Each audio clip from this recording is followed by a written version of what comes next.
지난 시간에 우리 기도와 응답에 대한 이야기를 나눴죠. 5만 번 기도받았다고 한 사람, 그분 이름 혹시 기억하십니까?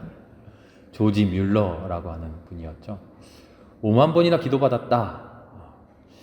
야, 내가 원하는 것이 5만 번이나 이루어졌구나. 그런 이야기가 아니라고 우리 지난주에 함께 이야기 나눴어요. 기도의 응답이라는 것은 내 생각대로 내가 원하는 대로 이루어지는 것이 아니라 기도를 통해서 하나님의 뜻을 만나게 되는 사건, 하나님의 뜻을 내 뜻으로 알아듣는 것, 하나님의 뜻을 내 뜻으로 맞이하는 것, 그 과정에서 처음 내가 기도했던 내 청원의 내용조차 잊어버리는 그런 신비한 순간, 그것이 기도의 응답의 시간이라고 함께 이야기 나눴어요. 그래서 그 기도는 내가 내 마음대로 할 수 있는 게 아니라 하나님께서 우리에게 허락해 주신 하나님의 은혜, 은총이라는 말을 드렸어요. 파스칼의 이야기를 인용했었는데요. 하나님께서 우리에게 기도를 허락해 주셨다. 하나님께서 우리에게 기도를 허락해 주셔서 우리가 기도할 때에 하나님이 태초부터 세우셨던 그 뜻에 우리가 동참할 수 있게 해주셨다. 하나님이 애초에 그 예전부터 가지셨던 하나님의 마음을 우리가 알게, 어렴풋하게나마 깨달을 수 있도록 해주셨다. 그게 기도를 우리에게 주신 의미다. 그런 이야기를 함께 나눴습니다. 오늘은 기도와 그 응답, 그 또 두 번째 이야기인데요. 오늘 마가복음 11장 24절의 말씀을 읽었어요. 24절의 말씀이 이렇습니다. 너희가 기도하며 구하는 것은 무엇이든지 이미 받은 줄로 믿어라. 그리하면 너희에게 그대로 이루어질 것이다. 지난 시간의 이야기나 조금 모순되죠. 오늘 말씀은 예수님께서 너희가 기도하면 기도의 내용대로 될 것이다 하고 우리에게 약속해 주시잖아요. 액면 그대로 말씀이 그렇잖아요. 그런데 실제로 기도해보면 이 주님의 말씀이 우리의 실생활과 모순됩니다. 우리가 배워왔던 것과 모순돼요. 크게 두 가지로 모순되는데요. 첫 번째로는 우리가 신앙생활을 해오면서 혹은 신앙생활 아니더라도 세상살이를 해오면서 우리가 경험했던 것과 달라요. 두 번째는 겟세마네 동산에서의 기도에서 우리가 배웠던 것처럼, 그리고 우리가 기도 이야기를 할 때마다 말하는 것처럼 내 욕심을 말하는, 내 뜻을 말하는 게 아니라 하나님의 뜻대로 되게 해주십시오 라고 기도하는 게 참된 기도다. 우리 계속 그렇게 배우잖아요. 그런데 오늘 말씀을 읽어보면 예수님께서는 하나님의 뜻대로 기도해라 라는 얘기는 어딘가 조금 괄호 안에 사라져 있는 것 같고, 너희가 기도하는 대로, 너희의 기도 내용대로 다 될 거야 라고 그렇게 약속해 주시잖아요. 이 두 가지 모순점. 첫 번째 모순점은 수많은 이루어지지 않는 기도들을 우리가 다 알고 있다는 겁니다. 계속 경험해 왔어요. 수많은 기도들을 했는데 우리가 기도하는 대로 이루어지지 않았어요. 작은 나의 소원에서부터 출발해서 전쟁이나 기근이나 역병 같은, 코로나19 같은 수많은 사람들이 지금 코로나 빨리 물리치게 해달라고 진심으로 기도했잖아요. 그게 뭐 나의 욕심도 아니잖아요. 하나님이 원하지 않으시는 잘못된 그런 악한 기도 아니잖아요. 그런데 왜 이루어지지 않죠? 2년이나 지나고 3년째로 접어드는데 왜 코로나가 물러나지 않느냐는 거죠. 이루어지지 않아요. 분명히 이루어 주신다고 약속하셨는데 이 땅에서 잘 이루어지지 않아요. 구하라, 구할 것이고 두드려라, 열릴 것이다 말씀해 주셨는데 아무리 구해도 구해지지 않고요. 두드려도 열리지 않아요. 우리가 우리의 삶을 통해서 경험하는 현실은 예수님의 약속과 많이 달라요. 그래서요, 우리는 고민을 하는데 무엇을 고민하냐면 왜 이루어지지 않았을까를 고민해요. 이루어지게 해주겠다고 약속하셨는데 이루어지지 않으니까 우리는 고민의 초점을 어디에다 맞추냐면 왜 이루어지지 않았을까? 내 기도는 왜 이루어지지 않았을까? 거기에 초점을 맞춘다는 거죠. 그러면서 고민을 해요. 머리를 굴려요. 아, 내가 뭐 잘못 기도했나? 혹은 기도에 열심이 부족했나? 성의가 부족했나? 아니면 진심으로 기도하지 못했나? 조금만 더 기도했으면 되는데, 여기까지 기도했으면 되는데 여기에서 그쳤나? 별별 생각을 다 하잖아요. 그리고 그 이유를 찾아요. 그리고 나름 나름대로 그 이유에 수긍해요. 아, 이래서 그랬지. 내 믿음이 부족했어. 최후의 결론은 항상 이래요. 우리의 믿음이 부족했어. 그리고 하나님은 뭔가 다른 뜻이 계신가 봐. 근데 오늘 진짜 고민할 내용은요, 왜 우리의 기도가 이루어지지 않았느냐 하는 게 아니라 하나님은 왜 이루어지지 않을 그런 기도를 이루어 주겠다고 약속하시는가 하는 거예요. 우리의 믿음을 요구하시는 것인가? 우리의 믿음의 수준이 이것밖에 안 되는데 더 올려라, 더 끌어올려라, 더 열심히 기도하면 이루어 주겠다. 너희의 믿음이 부족한 거야. 그것을 깨닫게 해주시는 것인가? 오늘 주보 순서에 보면요, 기도의 응답, 기도와 응답 이 해놓고 뒤에 허클베리 핀이라고 적어놨어요. 혹시 허클베리 핀 누군지 기억나는 분 계십니까? 톰 소여의 모험은 기억나십니까? 마크 트웨인이라는 사람이 쓴 소설이잖아요. 그 소설 속에 나오는 주인공이에요. 톰 소여라는 주인공이 있고요. 이 톰의 친구인 허클베리 핀, 허크라고 부르는 이 친구가 있어요. 이 친구가 아주 말썽쟁이에요. 최고의 말썽쟁이여서 뭐 돈 훔치고 다니고 뭐 그런 사건도 아니고요. 뭐 별별 무슨 해적단을 만들고 뭐예요? 지금 톰이랑 여기저기 막 강도단을 만들어가지고 강도짓도 하고 다니고 그러면서 참 재밌는 일처럼 그렇게 꾸며져 있어요. 19세기의 미국 미시시피강 유역의 흑인 노예의 삶을, 그들의 삶을 폭로하는, 어떻게 보면 블랙 코미디 같은 그냥 재미있는 이야기처럼 쓰여져 있지만 그 안에 숨겨진 그 흑인 노예들의 처참한 것을 폭로하는 그런 소설인데요.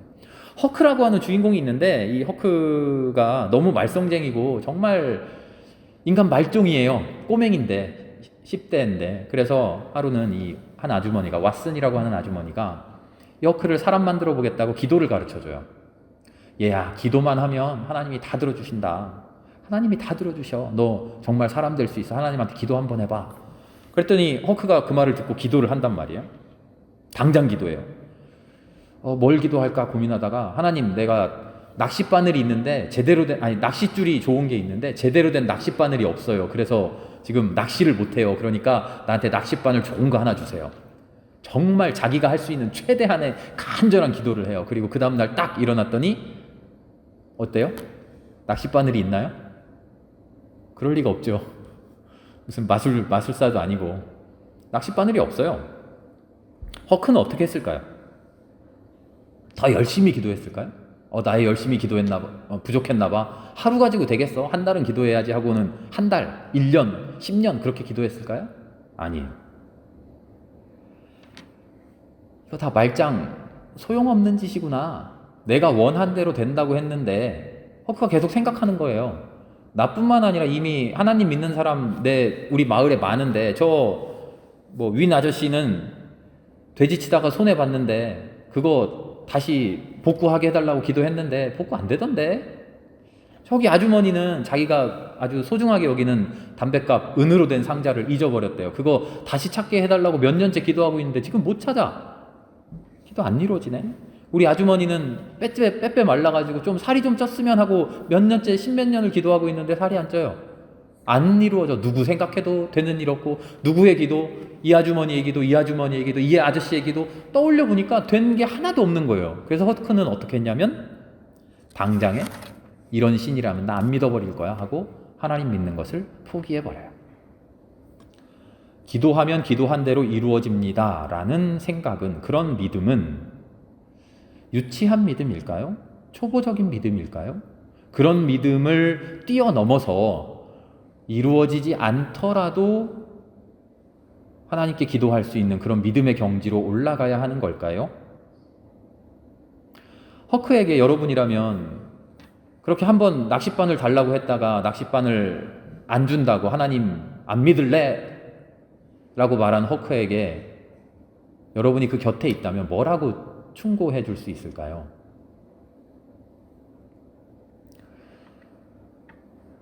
루이스는요, 거꾸로 이야기해요.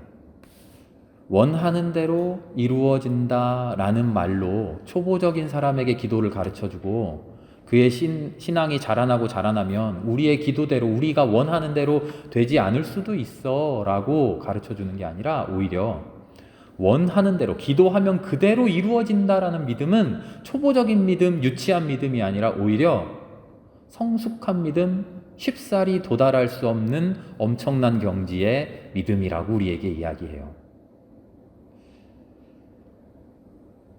이루어졌네? 내 뜻하는 대로 됐네? 야, 좋다. 믿을만 하네? 이 신 용하네? 그거를 우리의 믿음의 출발점으로 삼으면 오히려 위험하다는 거죠. 이루어진다라는 것을 출발점으로 삼게 되면 왜 안 이루어지지? 이루어질 믿음이 부족한가 하고 쓸데없는 나의 열심, 쓸데없는 종교적 열심에 매달리고 나의 종교적인 수행이라고 할까요? 업적이라고 할까요? 거기에 신경을 쓰고 진짜 하나님의 뜻이 뭘까 그것을 고민하지 않는다는 거예요. 하나님을 믿는 일, 하나님을 믿는다고 하는 그 사실에 중점을 두는 게 아니라 거기에 초점을 맞추는 게 아니라 하나님을 믿는 내 표현, 하나님을 믿는다고 하는 나를 얼마나 잘 드러낼 것인가에 초점을 맞춘다는 거죠. 바로 이 지점에서 루이스는 친구와 종의 차이점을 이야기합니다. 친구와 종의 차이점. 제가 한번 읽어볼게요. 종과 친구의 차이는 종은 주인의 비밀을 알지 못한다는 것이다. 그러나 친구는, 동역자는, 동반자는, 하나님의 친구는 하나님과 긴밀히 연결되어 있어서 하나님의 생각이 그의 생각 속에 있다. 종과 친구의 차이가 분명하죠. 주인이 신약 성경이 쓰여질 때의 시절은 옛날 시절이니까요. 그 시절에 왜 노예 해방시키지 못하고 하인이 있고 주인이 있고 왜 그러냐 그렇게 따지는 것은 올바른 접근이 아닌 것 같아요. 그냥 그 당시의 문화를 인정을 하고 그 틀 안에서 생각을 해봅시다. 하나님이 주인이라고 할 때 하나님이 무언가 원하는 바가 있을 때 그 원하는 바를 수행하는 사람들이 있어요. 종이 수행할 수 있겠죠. 그런데 종이 수행하긴 하지만 그 마음에 하나님과 똑같은 마음을 품고 그 일을 하겠느냐? 아니, 하나님의 마음과는 상관없이 그 종의 마음에는 뭐가 있는지 몰라요. 마음에 안 들 수도 있지, 마음에 안 들 수도 있고 전혀 이해하지 못할 수도 있고 딴 생각을 할 수도 있고 반대되는 생각도 할 수 있어요. 하지만 겉으로 하나님이 원하는 일을 할 뿐이에요. 종이니까. 그런데 친구라고 한다면, 하나님의 동역자라고 한다면, 동반자라고 한다면, 하나님이 너는 내 친구야 라고 말해주는 그런 사람이라고 한다면, 그가 하나님의 일을 한다고 했을 때, 그가 주인의 일을 한다고 했을 때 그의 마음에 어떤 마음이 있겠느냐? 그 일에 동감하고 그 일에 공감하고 같은 마음 가지고 같은 간절함으로 그 일을 하지 않겠느냐?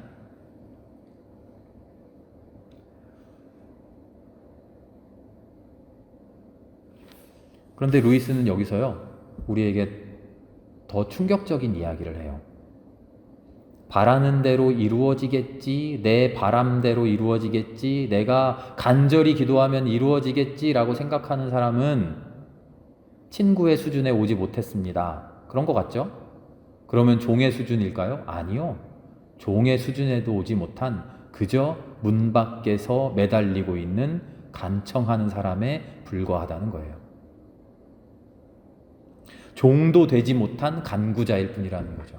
종도 되지 못한 내 문 밖에서 문을 두드리면서 어처구니 없는 것을 요구하는 그런 사람에 불과하다는 거죠.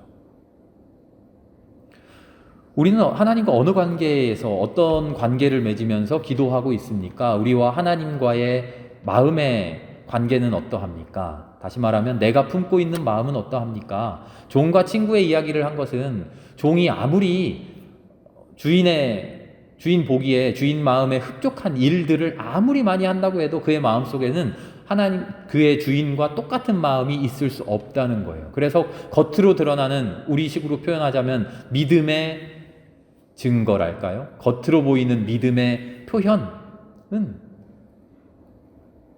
중요하지 않다. 그런데 그것마저도 하지 못하는 그냥 간구자, 그것마저 하지도 못하는 그냥 청원자로 남을 것이냐, 아니면 우리가 하나님의 동반자의 수준에, 하나님의 친구의 수준에 우리의 마음이 그렇게 올라와 있을 것이냐. 하나님께서 이렇게 약속해 주셨습니다. 우리가 바라는 대로 이루어진다. 그 약속하신 그 기도를 다 들어주시겠지 하는 소망, 그것 가지고 하나님과는 상관없이, 하나님의 뜻과는 상관없이 욕심대로 늘어놓고 안 된다고 등 돌려버리는 이런 허클베리 핀 같은 그런 싸구려 믿음, 그런 허클베리 핀에게 주는 그런 싸구려 믿음, 그런 싸구려 약속, 그런 게 아니라는 거죠. 하나님을 믿고 하나님의 뜻을 하나하나 알아가고 하나님의 뜻과 긴밀히 연결되고, 그래서 하나님께서 이 산을 저 바다에 빠뜨리려고 하시는구나 라는 것, 그 하나님의 뜻을 알고서 이 산이 저 바다에 빠져라 하고 명령하는 거지, 하나님의 뜻과는 아무 상관없이 하나님은 여기에 이 산이 굳건하게 서 있기를 원하시는데 하나님의 뜻과 상관없이 이 산아 저기에 빠져버려라, 그렇게 아무리 기도해봐야 들어주지 않는다는 거죠. 하나님의 뜻을 이해하고 하나님의 뜻대로 간구하는 것, 그렇게 간구할 때 이미 받은 줄로 알아라. 왜 이미 받았다고 주님은 선언하실까요? 하나님께서 태초에 이미 작정하신 대로 온 세상을 주장하시고 하나님께서 이미 그 일을 다 수행하고 계시고 아직은 일어나지 않았다 할지라도 하나님께서 마음 먹으셨으니 이미 일어난 것과 같다라는 그런 의미겠죠. 우리의 삶에 우리가 원하는 대로 수없이 이루어지지 않습니다. 매번 하나도 이루어지지 않아요. 웬만하면 이루어지지 않아요. 그런데 이루어지지 않는다는 우리의 현실과 이루어 주겠다라고 한 하나님의 약속은 전혀 모순이 아닙니다. 이루어지지 않을 것을 깨닫게 되는 은혜로, 은총으로 우리를 인도해 주실 것이니까요. 그리고 아버지의 뜻대로 될 것이라는 것을 우리가 깨닫게 해 주실 테니까요. 낚싯바늘, 그게 내 책상 위에 다음날 아침에 일어났더니 탁 얹어져 있는 것이 하나님의 뜻이 아니라, 그런 낚싯바늘에 연연하지 않고 나의 취미에 연연하지 않고 어떻게 하면 내 멋대로 살 것인가에 연연하지 않고 낚싯바늘이 생기지 않는 것으로 인해서 하나님은 나에게 어떤 삶을 원하시는가, 하나님이 나에게 어떤 삶을 살아가기를 촉구하고 계신가, 그런 고민의 순간으로 넘어가도록 하는 것이 이루어주지 않는 약속의 비밀임을 아는 거죠. 그래서 그것을 알고 하나하나 깨달아 가다 보면 하나님의 뜻을 알고 하나님의 뜻이 내 뜻이 되는 그 소망을 갖게 되면 그 순간 허클베리 핀도 고백할 수 있을 겁니다. 그 옛날 이것도 안 됐고 이것도 안 됐고 이것도 안 됐고 이것도 안 됐고 내가 원하던 거 하나도 안 됐지만 하나님의 비밀을 알게 되는 순간, 아, 내 안에서 수많은 것들이 5만 번도 넘는 엄청난 약속이 다 이루어졌구나. 내가 다 받아 누렸구나. 내가 하나님이 주실 수 있는, 내가 받을 수 있는 수많은 은혜를 정말 넘치고 넘치게 받았구나. 아마 허클베리 핀이 이렇게 고백할 수 있지 않을까요? 조지 뮬러는 5만 번이나 기도의 응답을 받았다고 고백하는데요. 그가 받은 5만 번의 응답이 자기 뜻을 내 원대로, 내 소원대로, 내 욕심대로 5만 번이나 성취한 것이 아니라 하나님의 뜻을 깨달았더니, 하나님의 마음을 내 마음에 모셨더니, 맞아들였더니 내 삶을 더듬어 봤을 때, 아, 하나님이 5만 번이나 과연 하나님의 약속을 이루셨구나. 나도 모르는 사이에, 내가 깨닫지도 못하는 사이에, 내가 불평불만하고 있던 그 중에도 하나님은 나를 향한 계획을 이루어가고 계셨구나. 하나님이 하셨던 약속, 내가 미처 하지 못했던 그 약속, 그러나 하나님 편에서 혼자 외롭게 나에게 해주셨던 그 약속을 하나님이 이루어 주셨구나. 아마 뮬러는 5만 번이나 이것을 깨닫고 감사했던 것 아닐까요? 예수님이 말씀해 주십니다. 너희가 구하는 것 무엇이든지 이미 받은 줄로 믿어라. 그러면 너희에게 그대로 이루어질 것이다. 구하는 것의 정체가 내가 원하는 것이 아니라 하나님이 우리의 삶에 원하셨던 것, 하나님이 우리의 삶에 구하셨던 것, 하나님이 우리의 삶에 약속해 주고 싶었던 것, 그것이 없기를 바랍니다. 우리가 응답받는 그것이 하나님이 약속하신 그것, 하나님이 원하시는 그것, 그 성취를 약속받고 응답받을 수 있기를 바랍니다. 우리의 기도의 제목이 그래서 낚싯바늘이 아니라 주님의 뜻을 이루소서, 주님의 뜻을 이루소서, 그런 기도로 마칠 수 있기를 바랍니다. 그럴 때 우리에게 주님 주시는 큰 은혜가 함께 하실 줄 믿습니다.